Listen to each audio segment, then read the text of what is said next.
We got Nicole. Thank you for the super chat. She says, Legend, despite all the Ripple partners and acquisitions, XRP Blockchain Explorer metrics such as no of activity, active accounts, payment volume, etc. are minimal and declining. Any ideas why?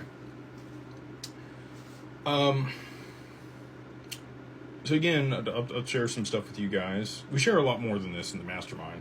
I normally don't share this type of stuff publicly, but I'm in a good mood tonight and excited about where things are going. So I figure I'll share a little bit. There are private permissioned ecosystems that Ripple and other partners that they have developed and trialed that are exact replicas of the XRPL. And you could even consider them maybe side chains.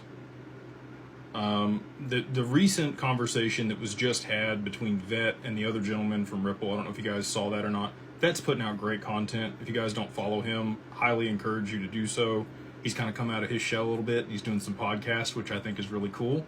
Definitely a different perspective than mine, but like I said, I always encourage you guys to go check out other people, other perspectives. I am not the end-all be-all, and I think that a well-rounded thesis is much better than just listening to one single person.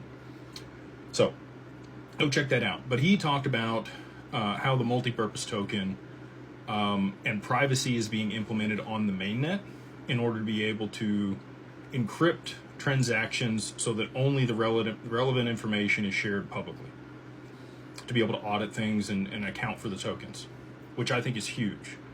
Up to this point, to be able to use this functionality and do it in a private permissioned ecosystem has been kind of the way that I think a lot of these institutions would have wanted to trial it and transact until the mainnet was capable of providing these additional solutions. Now, it's not to say that they wouldn't start settling on the XRPL prior to the implementation of the DeFi and zero knowledge proof infrastructure that they're rolling out, which again, if you go check out the XRP scan /amendments, you can see where the amendments are. We are 2 votes away from implementing the upgrade on the network to 3.2.0. So there is a 2-week cool-off period for that, and it will take till August if it gets through in the next day or so. I think that that's possible before we see that upgrade on the network, and then at that point we should see the votes start climbing for XLS 66 and 65, which are liquidity pools and borrow lend, which are also big pieces of infrastructure to be able to help facilitate institutional adoption of the XRP ledger and the DeFi protocols, now that it has permission domain and permission DEX alongside